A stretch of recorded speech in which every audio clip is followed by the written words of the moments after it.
এ দুনিয়ার মুসলমান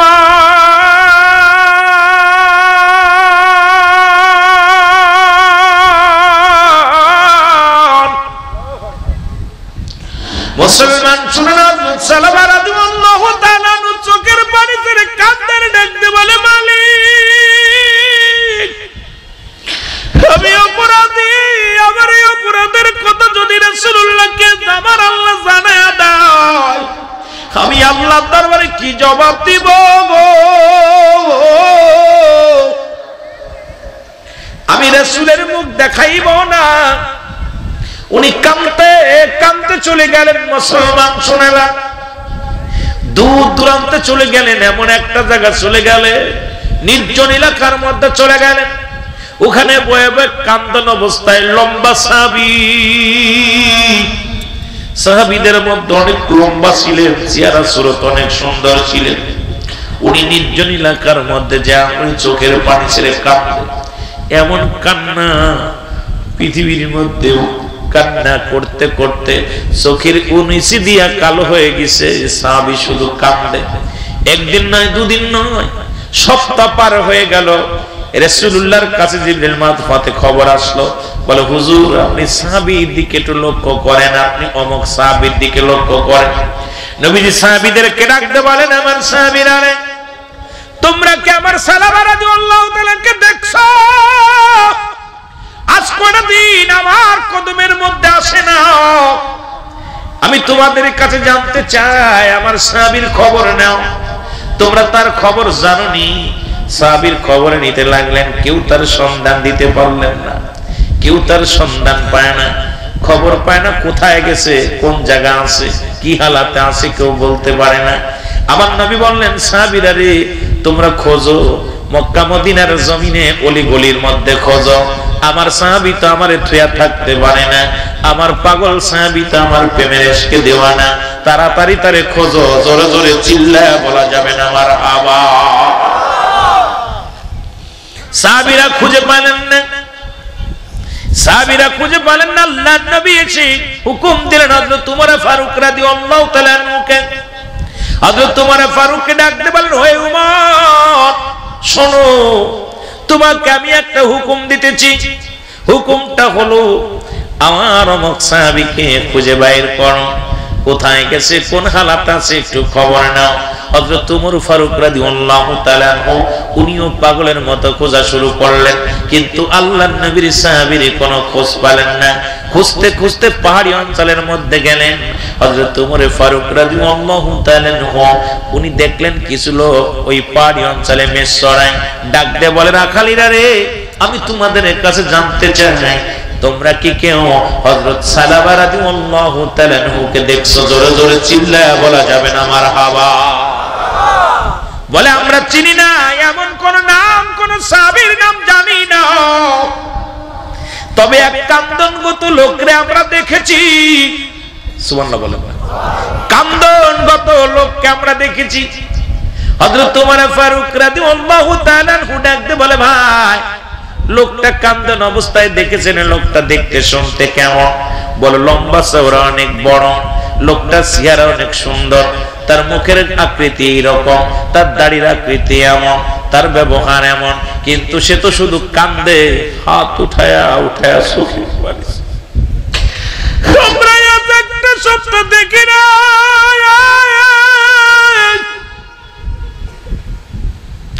হে ভাই,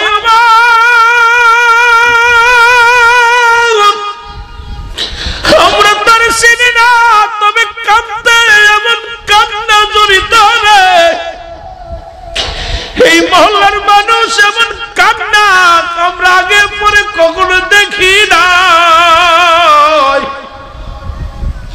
ওই লোকটা শুধু কান্দে, চোখের পানিগুলো পড়ে, ওদের নামে কান্দে আর ডাকতে বলে, আল্লাহ মাফ করে দাও, আমি পাপী, আমি অপরাধী।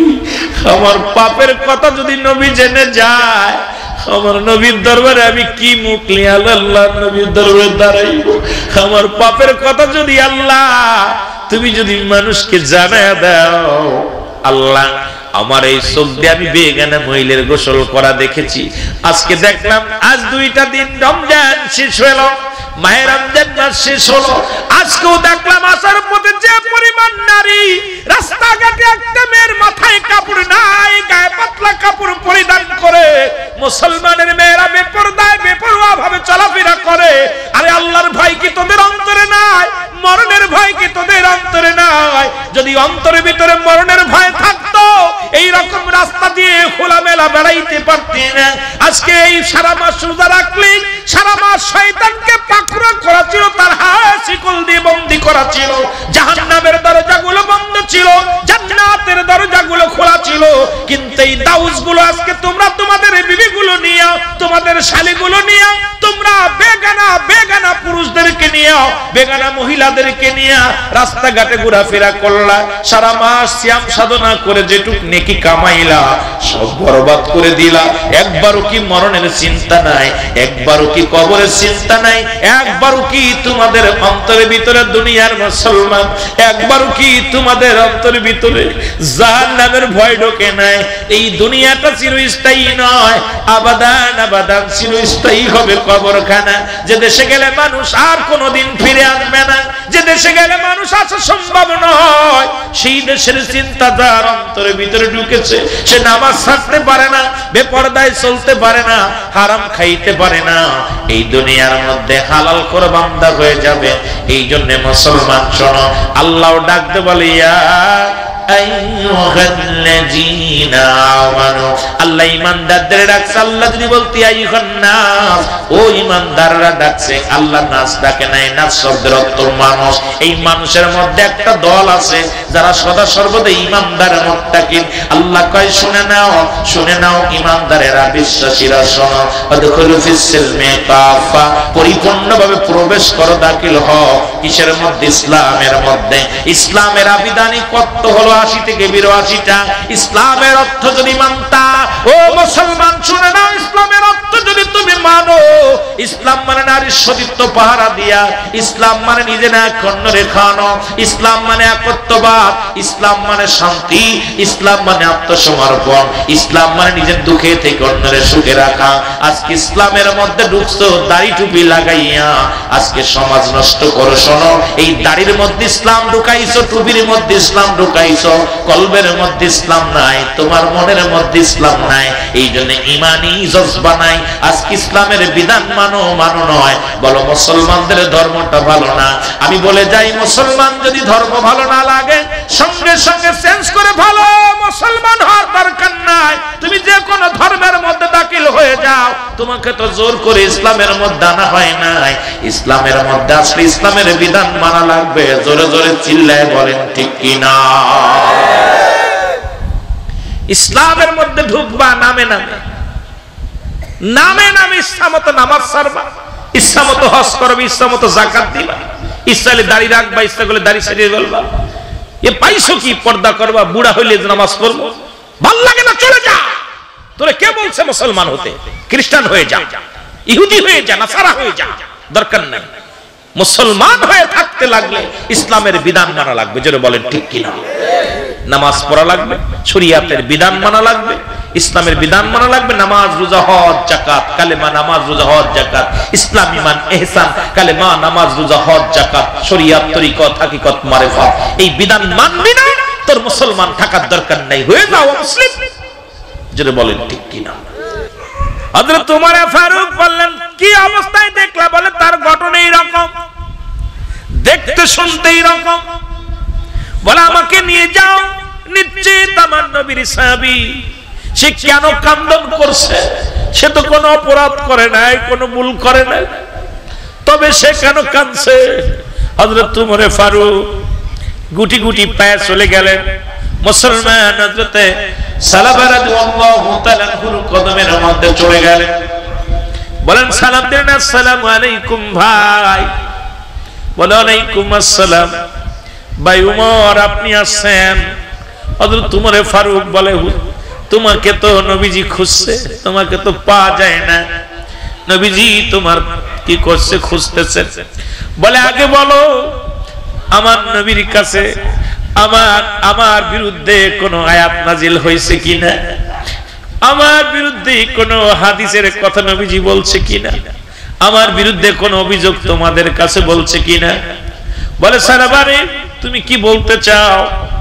বলে আগে আপনার কাছে জানতে চাই, আমি অপরাধী, আমি অপরাধ করেছি, আমি নবীর সামনে মুখ দেখাবো কেমনে, আল্লাহর দরবারে আমি মুখ দেখাবো কেমনে? আগে বলো আমার বিরুদ্ধে কোনো অভিযোগ আছে কিনা। বলেন না না,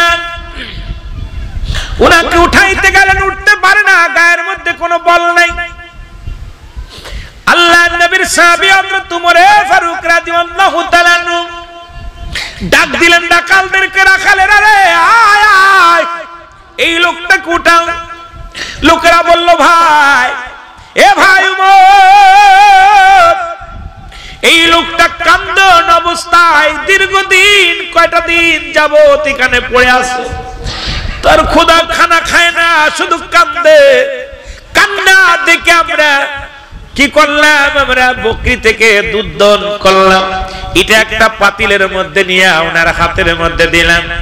এই পাতিলের মধ্যে যখন ওনার হাতের মধ্যে দুধ খানা খাইতে দিলাম, দেখি ওনার গায়ের মধ্যে কোনো বল না, উঠে দাঁড়াইতে পারে না, গায়ের মধ্যে বল না, থরথর করে কাঁপে। আমরা একটু বকরি থেকে দুধ দহন করে ওনাকে দিলাম, ওনার চোখের পানিগুলো পড়ে দুধের মধ্যে পানি পড়তে লাগলো। উনি এমন কান্না কাঁদতেছিল, ওই পাতিলের মধ্যে চোখের পানিগুলো ঝরঝর করে পড়তেছিল। জোরে জোরে চিল্লায় বলা যাবে না আল্লাহু আকবার। হযরত উমর ফারুক বলে আমার সাথে চলেন। ওনাকে উঠাইয়া ঘাড় দিয়ে ওনাকে নিয়ে গেলেন রাসূলুল্লাহর দরবারের মধ্যে, আমার নবীর কদমের মধ্যে নিয়ে গেলেন। নবীজি ডাক দিয়ে বলেন সালাবারে, তুমি এত কান্নাকাটি করো কেন? তুমি কি অপরাধ করেছো? বলে হুজুর আমি অপরাধী, আমি গুনাহগার, আমি বড় পাপিষ্ট, আমি নবী গো বড় অন্যায় করে ফেলেছি। ইয়া রাসূলুল্লাহ, ইয়া হাবিবাল্লাহ, আমার বিরুদ্ধে জিবরিল আমিন আল্লাহর তরফ থেকে কোন ওহী আপনার কাছে বলছে কিনা? আমার নবী বলেন না, কি হয়েছে বলো। বলি ইয়া রাসূলুল্লাহ, আপনি কোন খবর জানতে পারছেন কিনা, কোন মাধ্যমে জানতে পারছেন কিনা? আমার নবী বলেন না। বলি ইয়া রাসূলুল্লাহ, আমি বড় অপরাধী, আমি বড় অপরাধী। ইয়া রাসূলুল্লাহ, ইয়া হাবিবাল্লাহ, নবী গো বেগানা মহিলা চেহারা দেখা হারাম, আপনি তো ওয়াজ করেছিলেন, সেই ওয়াজের অনুযায়ী ছিল। আমি হুজুর আপনার কদম থেকে যাইতে এই মহল্লার মধ্যে প্রবেশ করেছিলাম, আমি দেখতে হঠাৎ করে এক বাড়ির সামনে দিয়ে যাইতেছিলাম, দেখি একটা মেয়ে গোসল করতেছেন, ওই কাপড়টা গোসলখানা থেকে কাপড়টা সরে গেছে, ওই মেয়েটাকে আমি উলঙ্গ অবস্থায় দেখে ফেলেছি। ইয়া রাসূলুল্লাহ, কাপড় গায়ে ছিল না, আমি দেখে ফেলেছি আমি অন্যায় করেছি। ইয়া রাসূলুল্লাহ, আমি তো জাহান্নামী হয়ে গেছি, আমি বড় পাপিষ্ট হয়ে গেছি, গুনাহগার হয়ে গেছি। ইয়া রাসূলুল্লাহ, ইয়া হাবিবাল্লাহ, আমার আল্লাহ কি আমাকে ক্ষমা করবে? আমার আল্লাহ কি আমাকে maaf করবে? এ ভাই, এই ভাই যদি সাহাবীরা কাঁদতে পারে, আর তুমি পরের মেয়ে নিয়ে রেসোর্টে ওঠো, পরের মেয়ে নিয়ে তুমি পরের হোটেলে নিয়ে যাও, তুমি পরের মেয়ের হাতে ঘোরাঘুরি করো, পরের মেয়ের সর্বনাশ করো। এ মুসলমান, তোর যদি প্রয়োজন হয় বিবাহ করে নে। এ মুসলমান শুনে নাও, আজকে দুনিয়ার মধ্যে শুধু শুধু শুধু হারাম কাজ, জিনা ব্যভিচার, শুধু বিজ্ঞানে জিনা আর ব্যভিচার, জিনা আর ব্যভিচার, এই অন্যায় অপরাধে গোটা পৃথিবীটা ভরে গেছে। জোরে বলেন ঠিক কিনা? আইরে পরের মেয়ে, পরের ছেলে, তুমি পরের ক্ষতি করতেছো। তোমার মায়ের হাত যেদিন ধরবে, আজকে আমি পরের বড় হাত সর্বনাশ করতেছি, তুমি চিন্তা করছো লাভবান হয়েছে, তোমার বড় হাত ধরবে একজন, বাঁচা সম্ভব না। ওটা তো পরের মেয়ে না, তুমি মনে করো আমার মেয়ে, তুমি পরের মেয়ে মনে করছো, আহা কত মজা পাচ্ছ, গল্প করতেছো, ফুল দিতেছো, গল্প করতেছো মোবাইলে, কত আড্ডা মারতেছো। তোমার মেয়ের যেদিন তোমার মেয়ের সাথে গল্প করবে সেদিন বুঝবা। একটা আঙ্গুল দেখাইতেছো চারটা তোমার দিকে, সুতরাং তুমি তোমার ভাইয়ের সর্বনাশ করতেছো, তোমার বোনের সর্বনাশ করতেছো, তোমার সর্বনাশ তুমি ডেকে আনতেছো। জোরে বলে ঠিক কিনা? কষ্ট, বড় কষ্ট। আমার ভাইয়েরা, আমার বন্ধুরা, এই কথা বলিয়াই হযরত সালামা রাদিয়াল্লাহু তাআলা আনহু উনি জমিনের মধ্যে পড়ে গেলেন।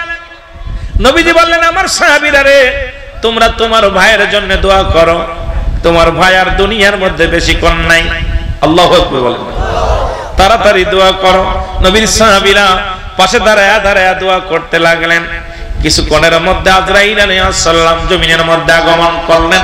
হযরত সালাবা রাদিয়াল্লাহু তাআলা আনহুর জবানটা কি করলেন, জানটা বাইর হয়ে গেলেন, রূহটা বাইর হয়ে গেলেন, এই দুনিয়া থেকে বিদায় হয়ে গেলেন। নবীজি বললেন তোমরা গোসল করাও, তাড়াতাড়ি গোসল করাও, দাফন করাইতে হবে। কাফনের কাপড় আনা হলো, গোসল করানো হলো। নবীজি জানাজার নামাজের ইমামতি করলেন।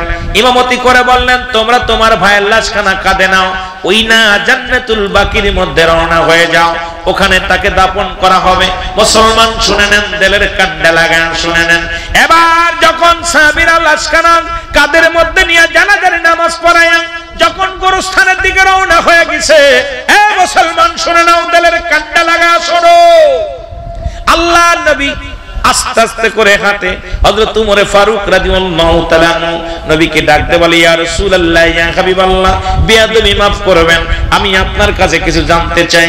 হযরত উমর ফারুক ডাকতে বলে ইয়া রাসূলুল্লাহ, ইয়া হাবিবাল্লাহ, আমরা তো সীমিত মানুষ, সালাবা রাদিয়াল্লাহু তাআলা লাশখানা নিয়ে যাই এই দেহখানা দাফন করার জন্য, আমরা কয়েকজন সাহাবীদের কাঁধে নিয়ে যাই, কিন্তু আপনি গুটি গুটি পায়ে হাঁটেন, আস্তে আস্তে করে হাঁটেন, কারণটা কি ইয়া রাসূলুল্লাহ, ইয়া হাবিবাল্লাহ?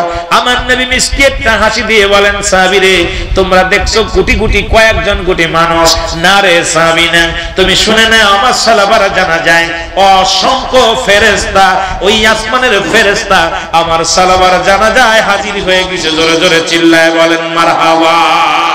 এই সাহাবীরা শুনে নাও, শুনে নাও, অসংখ্য ফেরেশতারা, তাদের ভিড়ে আমি হাঁটতে পারছি না, এই জন্য আমি আস্তে আস্তে যেতেছি। সুবহানাল্লাহ বলেন।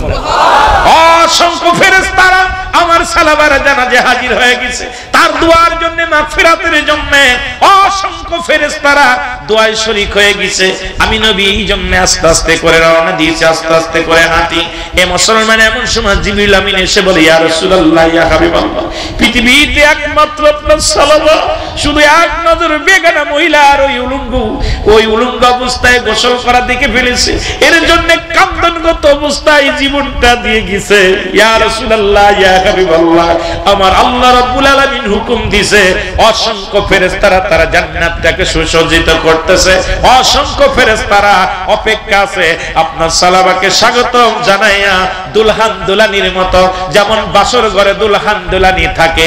ইয়া রাসূলুল্লাহ, ইয়া হাবিবাল্লাহ, আপনার প্রিয় সাহাবীকে ওই জান্নাতি ফেরেশতারা অপেক্ষা আছে কখন তারে নিবে, সবাই অপেক্ষা আছে। ইয়া রাসূলুল্লাহ, ইয়া হাবিবাল্লাহ, সবাই তাকে দেখে আনন্দ পায়। ইয়া রাসূলুল্লাহ, ইয়া হাবিবাল্লাহ, যে ব্যক্তি ইসলামকে এত ভালোবাসতো, ইয়া রাসূলুল্লাহ, পাপকে এত ভয় করত, পৃথিবীর মধ্যে আপনার সাহাবীদের মধ্যে এমন কজন আছে ইয়া রাসূলুল্লাহ, ইয়া হাবিবাল্লাহ, আমরা বড় আশ্চর্য হয়ে গেছি। আপনার সাহাবী একটা ভুল শুধু চোখ দিয়ে দেখার কারণে জীবনটাকে বিলিয়ে দিল, শেষ করে দিল।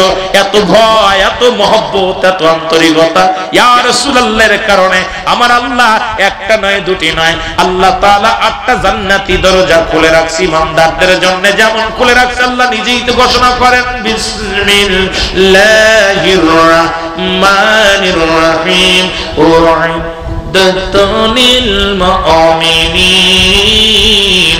আল্লাহ কয় মুমিনদের জন্য, মুত্তাকিদের জন্য একটা নাই, দুটি নয়, 8টা জান্নাত প্রস্তুতি করে রাখছে। ইয়া রাসূলুল্লাহ, ইয়া হাবিবাল্লাহ, আপনার প্রিয় সাহাবীর জন্য আসমানের ফেরেশতারা খুশি, জমিনের ফেরেশতারা খুশি, জান্নাতি ফেরেশতারা খুশি, হুর গেলেমান সবাই খুশি। ইয়া রাসূলুল্লাহ, ইয়া হাবিবাল্লাহ, তাকে স্বাগতম জানাইয়া জান্নাতে নেওয়ার জন্য অপেক্ষা আছে। জোরে জোরে বলেন মারহাবা। চিন্তা করছেন? আর আমি মৌলবী পরের বুদ্ধিকে খালি আড়ে আড়ে তাকাই, এই মানুষ দেখলে আর মাথায় কাজ করে না। মরণের ভয় আছে, মরণের ভয় আছে, মরণের ভয় যার মধ্যে আছে সে কখনো অন্যায় করা সম্ভব না। কিন্তু বড় কষ্ট হলো, যেমন একটা বাংলাদেশে বাস করি, এখানে নারীরা চায় সমান অধিকার। আরে মারে, তোরা সমান অধিকার চাস, তোদের যে কত বড় অধিকার। তোরা যে জানতি পৃথিবীর মধ্যে দোয়েল পাখি যদি জানতো আমি জাতীয় পাখি, জীবনে সে ময়লার পরে বসতো না। জোরে বলেন ঠিক কিনা? ও যদি জানতো যে আমি জাতীয় পাখি, আমার দাম অনেক, ও জীবনেও কোনোদিন ময়লার পরে বসতো না। ও বয়া বয়া কোথায় খাবার নিয়ে, কথা বুঝলেন? আমার মারা, তোমরা জানো না, তোমরা নবীদের মা, তোমরা আলেমদের মা, তোমরা সাহাবীদের মা, তোমরা হাফেজি কোরআনের মা, তোমরা মাওলানার মা, তোমরা মুফতি সাহেবের মা, তোমাদের অনেক দাম, অনেক দাম। তোমরা কেন এই উলঙ্গ অবস্থায় চলবা? তোমরা কেন বেপরদায় চলবা? তোমরা কেন ইসলামের বিধান লঙ্ঘন করে চলবা? বড় কষ্ট হয় মারে, তোদের দাম কত? তোরা যে নবীদের মা, তোরা যে নবীদের মা, আহা বড় কষ্ট হয় যে তোদের এত দাম, এত মর্যাদা, তারপরেও তোরা ঘরের বাইরে চলে গেলি। একটু লজ্জাপতির পাতা বেটে খাওয়ার দরকার। লজ্জাপতি পাতা আইনে আইনে ওদেরকে খাওয়াইতে হবে যাদের লজ্জা নেই। জোরে বলেন ঠিক কিনা? আরো জোরে বলুন আল্লাহু আকবার। একটু মহব্বতের সঙ্গে দুরূদ শরীফ পড়েন। আল্লাহুম্মা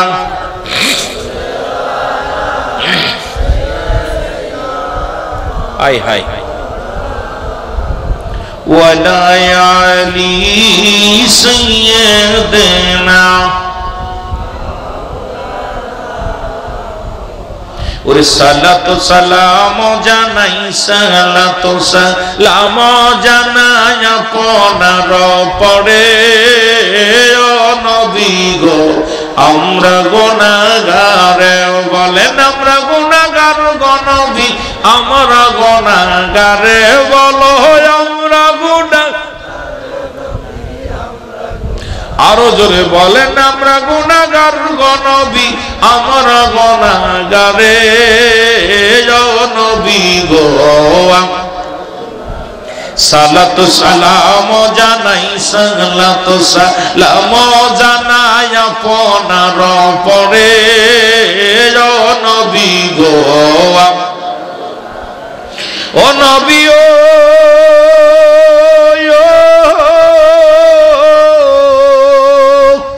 এই হুলাইলের আশিক গনে আপনার প্রেমে কাঁদে। ও নবী ও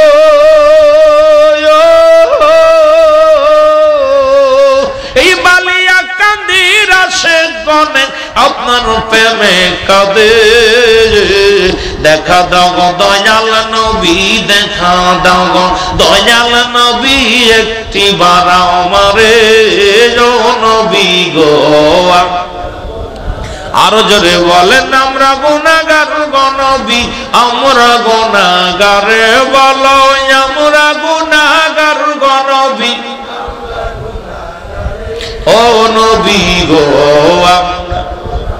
আরো জোরে সালাতু সালাম জানাই, সালাতু সালাম জানাই আপনার ও নবী গো। ও নবী ও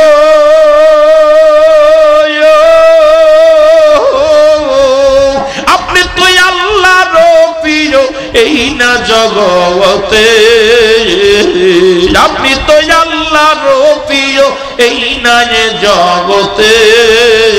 দু জাহানের বাদশা করেন, দু জাহানের বাদশা করেন, পাঠাইল আপনারে ও নবী গো।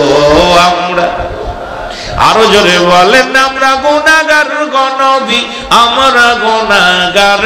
বলো আমরা গুনাহগার ও নবী গো।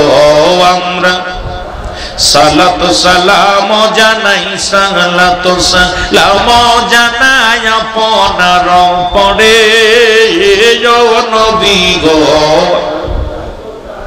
ও নবী ও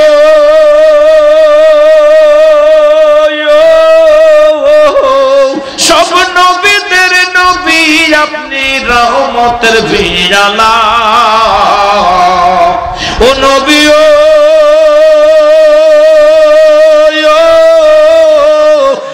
সব নবীদের নবী আপনি, রহমতের ভিড়ালা। আল্লাহ তাআলা গাইছে শুধু, আল্লাহ তাআলা গাইছে শুধু শান যে আপনার ও নবী গো। আরো জোরে বলেন আমরা গুনাহগার গো নবী, আমরা গুনাহগার। আমরা গুনাহগার গো নবী আমার গুনাহগারে ও নবী গো সালাত সালাম জানাই সালাত সালাম জানাই আপনার ও নবী গো এ দুনিয়ার মুসলমান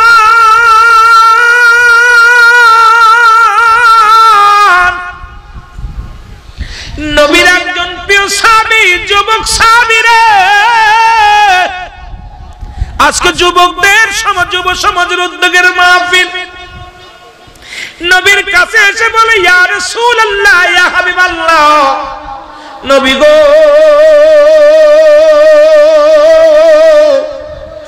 আমারে আপনি তওবা করে দেন আমার আল্লাহ যেন আমারে মাফ করে দেয় যুবক ভাইরা রে আজকে মাহফিল দিছিল একটু শুনে নাও ও যুবক ভাইরা শোন নবী বলেন ও আমার সাহাবী তুমি তওবা করো আল্লাহ মাফ করে দিবে যুবক সাহাবী বলে নবী গো ও মায়ার নবী আমি ক্ষমা চাইবো কেমনে আবার আল্লাহ আমারে মাফ করবে না আমার আল্লাহ আমারে মাফ করবে না নবী কয় সাহাবীরে তুমি এমন কি অন্যায় করেছো মাফ চাও মাফ চাও সাহাবী বলে নবী গো আমার মন বলে আমার গুনাহ আমার আল্লাহ মাফ করবে না আমি এত বড় অপরাধী আমি এত বড় গুনাহগার আমার মতো পাপী আর দুনিয়ার মধ্যে আর কেউ নাই আমারে কি আমার আল্লাহ মাফ করবে নবী বলেন সাহাবী রে ক্ষমা চাও মাফ চাও আমার আল্লাহ মাফ করে দিবে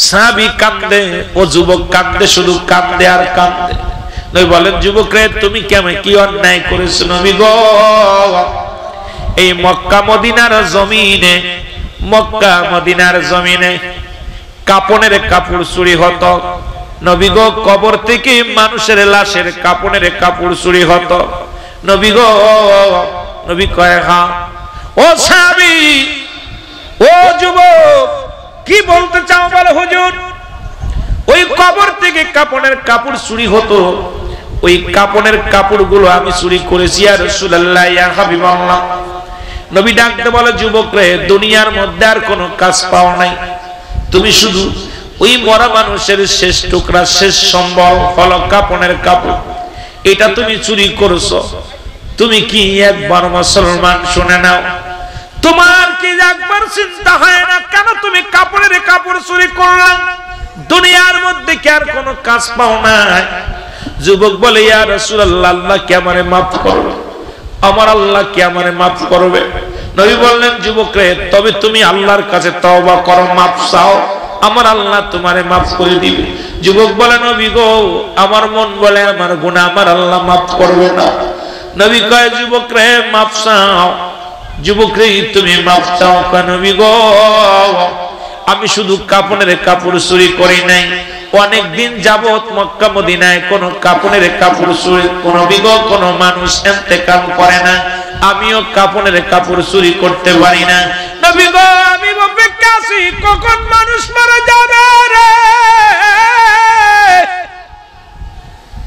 আর কখন আমি কাপনের কাপড় চুরি করব হঠাৎ শুনতে পাইলাম এই মহল্লার মধ্যে একটা মানুষ মারা গেছে নবী একজন সুন্দরী মহিলা মারা গেছে আমি আস্তে আস্তে করে জানাজায় গেলাম ওই মেয়েটার জানাজায় গেলাম জানাজায় শরীক হলাম দাফনে শরীক হলাম নবী গো যখন মানুষগুলো যার ঘরের মধ্যে চলে গেল রাত নেমে আসলো গভীর রাতে আমি গুটি গুটি পেয়ে গোরস্থানে চলে গেলাম যাইয়া গোরস্থানের মাটিগুলো খুঁড়লাম ওই মাটি খুঁড়িয়া ওই যুবতীর গায়ের কাপড়গুলো খুলে নিয়ে যখন আমি তার কাপড়গুলো খুলে নিয়ে কবর থেকে উঠতেছিলাম ইয়া রাসূলুল্লাহ ইয়া হাবিবাল্লাহ কে যেন আমারে ডাকতে বলে যুবক সারা জীবন শুধু কাপনের কাপড় চুরি করলাম আজকে যে যুবতীর কবরের মধ্যে ঢুকছো একবার তাকায়া দেখ এই পৃথিবীর সর্বশ্রেষ্ঠ সুন্দরী মহিলা একবার তাকায়া দেখ তার সঙ্গে জিনা কর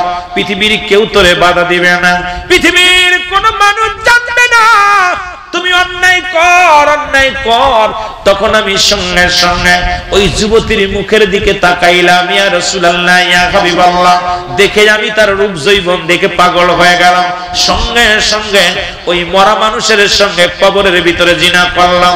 ইয়া রাসূলুল্লাহ, ইয়া হাবিবাল্লাহ, আজকে কথাগুলো না বললে নয়। এই ওয়াজটা আমরা পড়েছি আগে জাইলা জামানার, সেই অন্ধকার জামানার ওয়াজ। কিন্তু বাংলাদেশে ঢাকা মেডিকেল কলেজ হাসপাতালে মুসলমান মর্গে জিনা হয়। ঢাকা, শুধু ঢাকা নয়, চট্টগ্রাম মেডিকেল কলেজ মর্গে হাসপাতালে জিনা হয়। মারা গেছে বিষ খাইয়া, আলামত পাওয়া যায় জিনার। মারা গেছে গলায় ধরে নিয়া, আলামত পাওয়া যায় জিনার। ডাক্তারেরা চিন্তায় পড়ে গেলেন, সড়ক দুর্ঘটনায় মারা গেল, জিনা হলো কখন? বিষ খেয়ে মারা গেল, জিনা হলো কখন? এই দুনিয়ার মধ্যে গলায় রশি নিয়ে মারা গেছে, জিনা হলো কখন? এরপরে ডাক্তারেরা কি করলো? এ মুসলমান শোনো, এবার তারা পর্যবেক্ষণ করতে লাগলো। সিসি ক্যামেরা লাগানো হলো। লাগানোর পর ডোমরে যখন ধরলো, ঢাকা মেডিকেল কলেজের ডোমরে যখন ধরলো, উনি একজন নয়, দুজন নয়, উনি স্বীকার করলেন আজ পর্যন্ত শত শত নারী যারা বিষ খেয়ে মারা যায়, গলায় ধরে নিয়ে মারা যায়, এই সুন্দরী মেয়েগুলো যখন লাশ কাটা ঘরে আনে, তাদের সঙ্গে আগে আমরা জিনা ব্যভিচার করে নি। আরে আগে জাহিরা জামানায় কবরে জিনা হয়েছে, আর বাংলাদেশে ঢাকা মেডিকেল কলেজে জিনা হয়, চট্টগ্রাম মেডিকেল কলেজ মর্গে জিনা হয়। তাহলে কোন দেশে বাস করো রে মুসলমান? শুধু তোমরা খালি ফালাফালি করো আর শুধু মারামারি কামড়া কামড়ি করো। ওরে যুবক বাবারা, যেখানে মরা মানুষের সঙ্গে জিনা হয়, যে দেশের মধ্যে মরা মানুষের সঙ্গে জিনা হয়, সেই দেশের মানুষগুলো যে আল্লাহ বাঁচায় রাখছে, আল্লাহর দরবারে শুকরিয়া আদায় করে শেষ করতে পারি না। আমার আল্লাহ তো আমাদের গজব দিয়ে শেষ করে দেওয়ার দরকার ছিল, শুধু হয়তো আল্লাহর কোন মাহবুব বান্দাদের খাতিরে আমাদেরকে জিন্দা রাখছে। জোরে জোরে চিল্লায় বলেন ঠিক কি না? আমি মিথ্যা বললে আমার এখান থেকে ধরে নিয়ে যাবেন। একজন নয়, দুজন। আশ্চর্য হয়ে গেছি। এইটা যদি আমেরিকা হতো মেনে নেওয়া যেত, শ্রীলঙ্কা হলে মেনে নিই, অন্যান্য অমুসলিম রাষ্ট্রে, ভারত হলেও মেনে নিতাম। কিন্তু যে দেশে প্রায় 98-90% মুসলমান, সেই দেশে ঢাকা মেডিকেল কলেজে মরা মানুষের সঙ্গে জিনা হয়। ঢাকাতেও হয়েছে, চট্টগ্রামও হয়েছে। তাও একজন দুজন না। উনি বললেন, ডোম বললেন, যখন রিমান্ডে নিছে তখন বললাম, আমরা যখন লাশ কাটা ঘরে এই টেবিলের পর লাশটা উঠাই, তখনই ওর মুখের দিকে তাকায় আগে জিনা করে নি। যুবতী মেয়েগুলো, যেগুলো অল্প বয়সী মেয়ে যারা মারা গেছে, তা যে মরা মানুষের সঙ্গে জিনা করতে ভয় পায় না, সে দেশের আবার কিসের মুসলমান? খালি পারাপারি করো আর খালি ঠেলাঠেলি শুরু করছো। তুমি ধোয়া তুলসীর কথা খালি শুরু করছো, পিড়াপিড়ি। ধরো হেরে ধরো। হে মুসলমান, কোন দেশে বাস করতেছো? কোন দেশে বাস করো? যে দেশে আপনাদের ভাগ্য ভালো, জয়তো আল্লাহর মাহবুব বান্দা এই দেশের মধ্যে আছে বিলেই আমরা জিন্দা আছি। জোরে বলেন ঠিক কিনা? হয়তো তাদের খাতিরে নাই, করোনা দিছিল। হেলাল ভাই বললো যে 3 বছর করোনার কারণে মাহফিল করতে পারি না, ভাই কষ্টের মধ্যে আছি। এ ভাই, যদিও ঘর দরজা সুন্দর হয়েছে, কিন্তু মনের ভিতর শান্তি নাই। মাহফিল না করলে শান্তি লাগে না। আমার বাবারা, তার একটা কথা হলো, যে দেশে এত জিনা ব্যভিচার হয়, সে দেশের মানুষকে যে আল্লাহ বাঁচায় রাখছে, নিশ্চিত কোন দয়ার মধ্যে আছে, কোন মানুষের মাহবুব বান্দাদের খাতিরে। জোরে বলেন ঠিক কিনা? এগুলো দেখবেন, দেখে চিন্তা করবেন কোন দেশে বাস করতেছেন, ইসলাম কোথায়। আজকে এর বিরুদ্ধে কোন মৌলভী সাহেব, মুফতি সাহেব রাস্তায় নামে না। এত পীর সাহেবের মুরিদ, আরে বাবারে, কমিটির অভাব নাই, রাস্তাঘাট সব অবরোধ করে ফেলে। কিন্তু এই যে এর বিরুদ্ধে কোনো অভিযোগ, কোন মানুষ আর প্রতিবাদ করতে পারে না। কারণ প্রতিবাদ আসে না। হাতে চুরি নিয়ে বসে আছে, সব হাতে চুরি নিয়ে বসে আছে। কদিন আগে একটা কথা বলেছিলাম, যখন আমাদের যে চিত্র জগতের জায়েদ খান, নাম কি? যুবকরা কি নাম? উনি দেখছেন একটা বাংলাদেশের মৌলবীরা, আলেমরা, মৌলবীর ইমামরা হলো জিনাকারী, বলৎকার। একটা ইমাম প্রতিবাদ করেন। আমি আশ্চর্য হয়ে গেলাম, হাতে ছুরি নিয়ে মহিলা হয়ে যায়।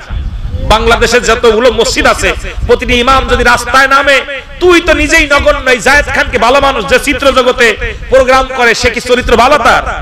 এই কথা কয় না কেন? বেগানা মহিলা নিয়ে হাত ধরে নাচানাচি করে, কথা কয় না কেন? ওর বউ নাকি এগুলো? এই যেগুলো মহিলাগুলোকে হাত ধরে ধরে টানাটানি করে, এগুলোর বউ? পরের মেয়ের হাত ধরে টানাটানি করে। তার মুখ দিয়ে বলে শালার ইমামরা জিনাকারী। একটা একটা ইমাম প্রতিবাদ করে নাই। এর রাজবাড়ী জেলায় যে ইমামগুলো আছে এগুলো যদি গলন্দর ওই রোপড়েতে দাঁড়াইতো তাও তো প্রতিবাদ মনে করতাম। মৌলভী সাহেবরা কেউ যায় নাই, খালি প্রতিবাদ এই পীরের বিরুদ্ধে, ওই মৌলভীর বিরুদ্ধে, এখানে প্রতিবাদ নাই। আমি কি মিথ্যা বলছি? কথা বলেন না কেন? কথা বললে চাকরি চলে যাবে। চাকরির গুলি মারি, দরকার নাই তো চাকরি।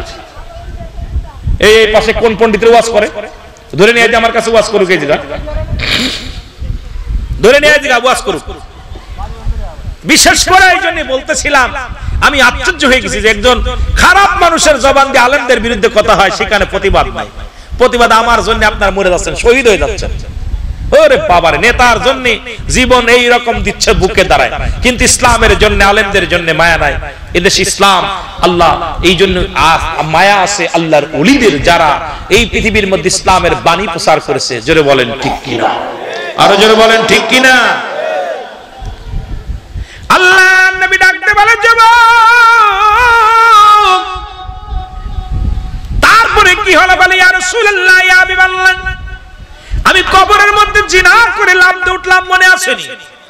লাফ দিয়ে উঠলাম, কে যেন কবরের ভিতরে থেকে বলছে, যুবক তুমি আমার সাথে অপরাধ করলাম নাই করলা, আজকে আমি তোমারে বাধা দিতে পারলাম না, আমি আল্লাহর আদালতে মামলা দিলাম, তোমাকে একদিন মরা লাগবে, কবরে আসা লাগবে, আমার আল্লাহ যেন কোনদিন তোমারে মাফ না করে। জোরে জোরে চিল্লায় বলো আল্লাহু আকবার। ইয়া রাসূলুল্লাহ, এরপর আমি বাড়ি গেছি, গোসল করছি, খাওয়া দাওয়া করছি, কিন্তু রাত্রে ঘুমাইতে পারি না। কে যেন বারবার বলে, যুবক তোমাকে মরা লাগবে, আমি আল্লাহর আদালতে মামলা দিলাম, আল্লাহ যেন মাফ করেন। ইয়া রাসূলুল্লাহ, আমারে কি আল্লাহ মাফ করবে? আমারে মাফ করবে, আমার তওবা করায় দেন নবী গো, আমার জন্য আল্লাহ মাফ করে দেয়। আল্লাহ নবী বলেন, যুবক দূর হয়ে যা, আমার কদম থেকে দূর হয়ে যা। যুবক কাঁদতে কাঁদতে বাইর হয়ে গেলেন। একদিন নয়, দুদিন নয়, 40টা দিন অজারে নয়নে কান্দে, অজারে নয়নে কাঁদতে কাঁদতে চোখের পানি পড়ে কঙ্কাল হয়ে গেলেন। খানা খায় না, পানি খায় না, শুধু জমিনের মধ্যে ধুলা বালির মধ্যে গোড়ায় আর কান্দার বলে, আল্লাহ আমাকে মাফ করে দাও, আল্লাহ আমারে মাফ করে দাও। এই চোখের পানিগুলো পড়ে পড়ে গা হয়ে গেলেন। এ মুসলমান শুনে নাও, এই কান্না দেখা পর আমার আল্লাহ পাক দয়া করে তারে মাফ করে দিলেন, ইলহাম পাইলেন। যুবকরা যাও, নবীর কদমের মধ্যে যাও, খাস তওবা করো, আল্লাহ তোমারে মাফ করে দিয়েছে। যুবক দৌড়ে আসলেন নবীর কদমের মধ্যে। মুসলমান শুনে নবী বললেন, যুবক তুমি আবার কেন আসছো? বলে, নবী গো, আপনার কদম থেকে যদি বিতাড়িত হয়ে যায়, কারণ আপনাকে আল্লাহ দিয়েছে, মা আরসালনাকা ইল্লা রাহমাতাল লিল আলামিন। মারহাবা। নবী গো, আপনি রহমতের পেয়ালা দিয়ে আপনাকে দুনিয়ায় পাঠাইছে, আপনার কদম থেকে যদি দূর হয়ে যায় নবী গো, কোথায় জায়গা পাবো? কোথাও জায়গা পাবো না নবী গো। নবী গো, আপনার কদম থেকে আমার বিতাড়িত করবেন না। আমার আল্লাহ পাক আমার হাবিবের ইলহামের মাধ্যমে, আমার নবীর ওহীর মাধ্যমে জানায়া দিলেন। আমার নবী কয়, তওবা কর যুবক, তওবা কর। যুবক 40 দিন কেঁদে কেঁদে মাপ চাইলো, তারপরে আল্লাহর দরবারে মাপ পাইলো, ক্ষমা পাইলো। এত জিনা করো, এত ব্যভিচার করো, ক্ষমা চাও, কোন দিন যেন কবরের ডাক এসে যায়। এই জন্য বেশি বেশি করে তওবা করবা, সকাল সন্ধ্যা কানবা, চোখের পানি ছেড়ে কানবা, হাসপাকো হাসপাকো, খালি কাঁদবা, চোখের পানি ফেলবা। আল্লাহ আমি অপরাধী, আল্লাহ আমি অপরাধী, আল্লাহ আমি গুনাহগার, আল্লাহ আমি নালায়েক, আল্লাহ আমি অপরাধী, আল্লাহ আমি মহাপাপী, আল্লাহ আল্লাহ আমি অপরাধী। আল্লাহর দরবারে গোপনে গোপনে কাঁদো, গোপনে গোপনে রাত্রে জাগিয়া জাগিয়া তাহাজ্জুদের নামাজ পড়ো, আর রাতের অন্ধকারে চোখের পানি ছেড়ে ছেড়ে বুকটা ভিজায় ফেলো, দাড়িগুলো ভিজায় ফেলো, জায়নামাজগুলো ভিজায় ফেলো। যদি আমার মাওলা মাফ করে দেয় তাহলে আপনার আমার জীবন ধন্য, আর যদি মাফ না করে জাহান্নাম থেকে বাঁচা সম্ভব নয়। ঠিক কিনা? একটু কাঁদবেন, বসে বসে বেশি বেশি কাঁদবেন, চোখের পানি ছেড়ে। যখন মানুষ নির্জন হয়ে যায়, আপনি ওই সময় আনন্দ ফুর্তি না মেরে মোবাইল দেখেন, আহারে রাত 1টা 2টা পর্যন্ত মোবাইল টেপেন। এগুলো বন্ধ করে দিয়া একটু রাতের জায়নামাজে 2 রাকাত নামাজ পড়ে গভীর রাত্রে চোখের পানি ছেড়ে কাঁদবেন, আল্লাহ গো, না জানি আজকে রাত আমার শেষ হয়ে যায়, না জানি ফজর পর্যন্ত বাঁচবো, আমাকে এখন আজরাইল ডাক দিতে পারে, আল্লাহ তুমি আমাকে ক্ষমা করে দাও। একটু আল্লাহর দরবারে কাঁদবেন, রোনাজারি করবেন। চোখের পানি আল্লাহর কাছে প্রিয়। চোখের পানি যে চোখ দিয়া মাছের চোখের মতো পানি বাইর পায়, কবরের ভয়ে, জাহান্নামের ভয়ে, এই চোখ দুটি আল্লাহ জাহান্নামের আগুন থেকে বাঁচায় দেয়।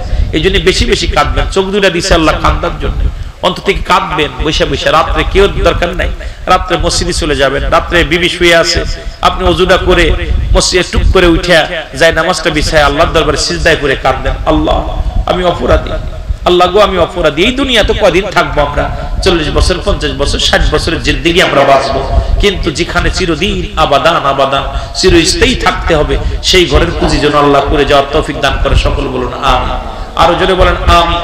আমার বাবারা, কত যুবক, কত টাকাওয়ালা, বাড়িওয়ালা এই দুনিয়া থেকে চলে গেছে, কেউ নাই, কেউ নাই। কত এই হোলাইলের জমিনে যারা প্রভাবশালী ছিল, প্রতাপশালী ছিল, তারা চলে গেছে অনেকে। তারা তাদের কবর উপর দিয়ে কুত্তা শেলে পায়খানা করে, অনেকের কবর উপর দিয়ে গরু ছাগলে ঘাস খায়, অনেকের কবরের অস্তিত্ব নাই, অনেকের কবর উপরে বাথরুম ল্যাট্রিন ট্যাট্রিন হয়েছে, অনেকের কবর উপরে ঘর দরজা হয়েছে, অনেকের কবর নদীতে ভেঙে গেছে, অনেকের কবর রাস্তায় নিয়ে গেছে। কিন্তু তারাও তো এরকম আমাদের মতো মস্তান ছিল, তাদেরও গায়ে জোর ছিল, তারাও ক্ষমতার বল দেখাইছে, তারাও গায়ের জোর দেখাইছে, টাকার বাহাদুরি করছে, কি তারা আজকে নাই, সবাই চলে গেছে। এই জন্য আপনাকে আমাকে চলে যেতে হবে। এই জন্য ওই ব্যক্তি সর্বোচ্চ উত্তম, যে ব্যক্তি সদা সর্বদাই কবরের ভয়ে, জাহান্নামের ভয়ে, যার চোখ দিয়ে পানি অনবরত আসে, যার অন্তর কাঁদে, ওই ব্যক্তি সর্বোচ্চ উত্তম দুনিয়ার মধ্যে। যে আপনারা বেশি বেশি করে কাঁদবেন। আল্লাহ যেন সবাইকে বোঝার তৌফিক দান করে। সকল বলুন আমিন।